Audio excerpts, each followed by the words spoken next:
கமலஹாசன் அவர்கள் வந்து இப்போ திமுக கூட்டத்தில் இருக்காங்க. அந்த அசோகா சீட்டு கொடுத்தெல்லாம் பேச்சு வந்துட்டு போட்டுருக்கு. இப்போ ரஜினிகாந்த் எல்லாம் அதிமுகவுக்கு ஒரு விதத்தில் சப்போர்ட் பண்ணுற மாதிரி தான் தெரியுது.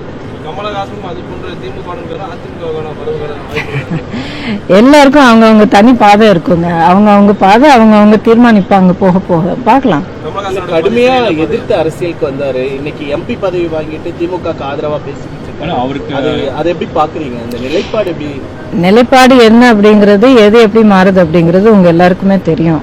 அதை வச்சு நீங்க தான் புரிஞ்சுக்கணும். திமுக தொடர்ந்து வந்து எதிர்த்து வந்தவர் அவர் கமலஹாசன் அவர்கள். பார்த்தீங்கன்னா இப்போ திமுக கூட ராஜ்யசபா எம்பிக்காக வந்து தன்னோட வந்து கோட்பாடுகள்லாம் விட்டு கொடுத்துட்டாரு அவர்.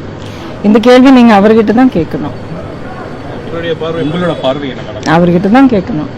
மேடம் சரி மேம், மும்மொழி கொள்கைக்கு வந்து அண்ணாமலை சொல்லியிருக்க யாரும் எந்த ஹிந்தி வந்து திணிக்கப்படல, அவங்க விருப்பப்படி வந்து எந்த லாங்குவேஜ் வேணும் எடுக்கலான்ற மாதிரி சொல்லியிருக்காங்க. ஜெயக்குமார் அண்ணன் அவர் என்ன சொல்லியிருக்காருன்னா இருமொழி கொள்கைக்கு தான் ஆதரவாக தான் நாங்கள் இருப்போம் இருக்காங்க. உங்களோட இது கருத்து என்ன மேடம்? இருமொழி தமிழகத்துக்கு மும்மொழி கொள்கை தேவையா? உங்களோட கருத்து தேவையா இல்லைங்கிறத விட குழந்தைங்களுக்கு வந்து அவங்க என்ன படிக்க விரும்புறாங்களோ அதுக்கான ஒரு வசதி பண்ணி கொடுக்கணும். அடிஷனல் லாங்குவேஜ் ஹிந்தி வரதுக்கு என்ன இருக்கு? ஹிந்தி வரணும் அப்படிங்கிறது ஒரு கட்டாயம் இருக்கா அப்படிங்கிறது எனக்கு உறுதிப்படுத்தலைன்னு நினைக்கிறேன் என்எப்பியில்.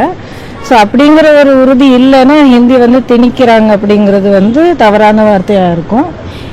இல்லை ஹிந்தி இருக்கணும் அப்படிங்கிற ஒரு கட்டாயம் இருந்தா அது வந்து திணிக்க கூடாது. அம்மா மருந்தகம்னா வந்து அதிமுக கட்சியில் கொண்டு வந்தது. இப்போ வந்து அப்பா மருந்தகம் கொண்டு வராங்க. அது மாதிரி அம்மா வந்து மக்கள் தானே அம்மான்னு கூப்பிட்டாங்க வந்து என்ன அப்பான்னு கூப்பிடுங்கன்னு சொல்லி ஸ்டாலின் தொடர்ந்து வச்சுட்டு இருக்காரு. அது வந்து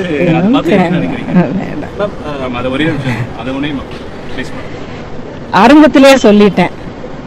அம்மா வந்து ஏற்கனவே மக்களுக்காக என்னெல்லாம் நல்லது செய்ய முடியுமோ, என்னென்ன தேவைகள் இருக்கோ அப்போவே அதுக்கான அஸ்திவாரம் போடுறது மட்டும் இல்லாமல் நிறைய கட்டடமே அதுக்கு மேலே கட்டிட்டாங்க.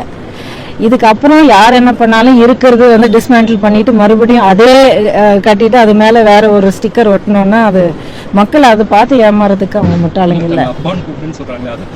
ஏங்க கேள்வி கேட்கும் போது நீங்க சிரிச்சுட்டே கேட்குறீங்க. இதுக்கு விட்டுருங்க. பெரியவங்க, வயசுல பெரியவங்க, இதுக்கு மேல நான் எதுவும் சொல்ல விரும்பல. பாஜகவோட ஒப்பிடும்போது அதிமுக நீங்க சேர்ந்த பிறகு மிக தீவிரமா உங்களை பார்க்க முடியுது. மக்கள் மேடைகள்ல பார்க்க முடிகிறது. அதிமுக மேடைகள்ல பெரும்பாலான மேடைகள்ல உங்களை பார்க்க முடிகிறது. ஆனா பாஜக இருந்தப்ப அந்த மாதிரி பார்க்க முடியல. என்ன டிஃபரன்ஸ் இருக்குங்க? உங்க கேள்வியிலேயே டிஃபரன்ஸ் இருக்கு இல்லைங்களா?